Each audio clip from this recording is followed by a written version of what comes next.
On va commencer par là, qui est l'entrée principale pour les invités. Jacques n'est pas en train de vendre sa propriété. S'il fait visiter son jardin à Virginie et Paul, c'est parce que le couple désire louer ce bel espace de plus d'1 hectare situé à Aix-en-Provence. Voilà, alors ça c'est ce qu'on appelle le tunnel des amoureux, avec des petites fleurs un petit peu autour de vous. Un passage de circonstance pour ces tourtereaux qui désirent y fêter leur anniversaire de mariage. Combien de personnes on peut accueillir, ça vous est égal? Je considère que la bonne taille c'est 200. Le couple souhaite accueillir environ 80 personnes. En plus de bénéficier d'un cadre idyllique, c'est un vrai bon plan. 1 200 € pour la location, c'est en moyenne 300 € de moins qu'une salle des fêtes dans la région. Un tarif imbattable pour passer une soirée dans un lieu d'exception. On s'imagine très bien déjà. Ah ouais, Hein? vous y ouais. voyez. Ah oui. Ouais, très bien. Merci. Depuis 5 ans, des couples comme Virginie et Paul, Jacques en a vu une dizaine. Ce producteur d'oliviers s'est lancé dans cette activité pour arrondir ses fins de mois, un projet qui a nécessité de nombreux travaux, mais qui est vite devenu rentable. Le chiffre d'affaires annuel est de l'ordre de 6 000 € pour les 3 ou 4 mois d'été, quoi. Un complément de revenu non négligeable.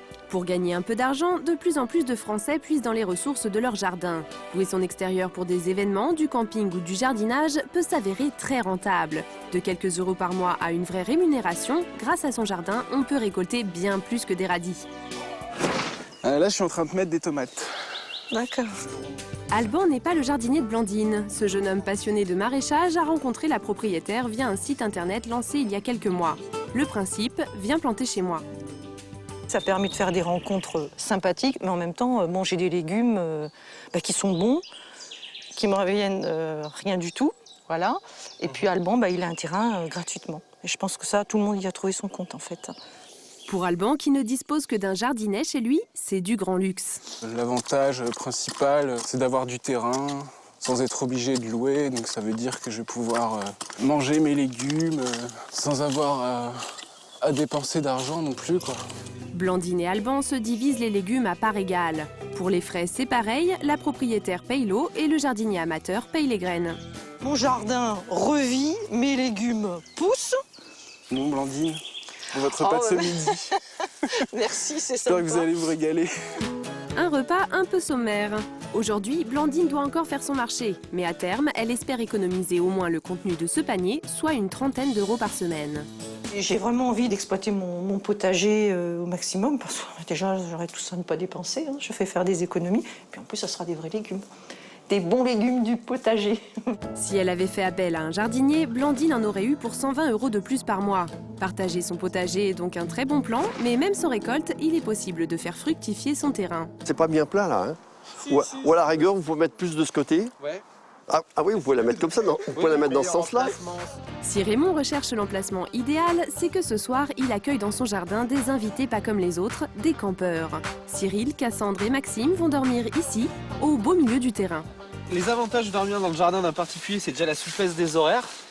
On peut s'arranger pour venir plus tard, repartir plus tôt. Les 3 jeunes voulaient passer une nuit à proximité de Lyon. Dormir à la Belle Étoile dans un quartier pavillonnaire est insolite. Mais ici, à Saint-Symphorien-sur-Coise, ils sont très bien placés et côté finance, on ne peut pas trouver mieux. Par rapport au tarif par exemple d'un camping classique, on est à 15 € la nuit pour un camping tout à fait, on va dire, modeste. Là, on est à 5 € pour à peu près le même service finalement, parce qu'on a accès à la salle de bain, on a accès à l'électricité et puis on a le sourire de l'habitant, donc c'est plutôt cool, quoi.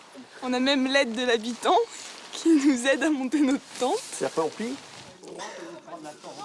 En plus, ils bénéficient de prestations quasi hôtelières. Lavabo, le WC, la douche. C'est mieux que dans un camping où il y a souvent des douches un peu dans un baraquement où on attrape les courants d'air, donc c'est plutôt cool, ouais. C'est pas trop loin, on n'est pas trop loin des commodités, donc c'est agréable. Et l'accueil de Raymond et Claudette n'a pas de prix. Pour ce couple de retraités, transformer son jardin en camping est un bon moyen de réunir convivialité et petit apport financier. Ça coupe le rythme de notre vie un peu monotone à la campagne, c'est sûr. On va pas faire payer cher, 5 €. Mais si on répète 10 fois, 15 fois dans le mois, ça finit par faire une petite somme. Ça contribue à la petite retraite. Le soir, c'est chacun chez soi.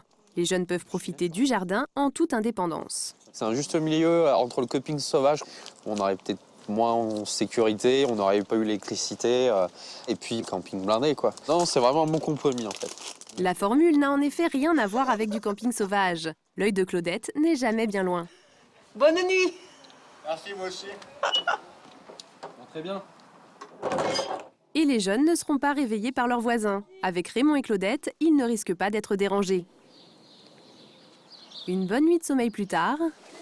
Salut tout le monde. On n'a pas entendu les voisins, on n'a pas entendu nos hôtes. Je pense qu'ils nous ont pas entendus non plus.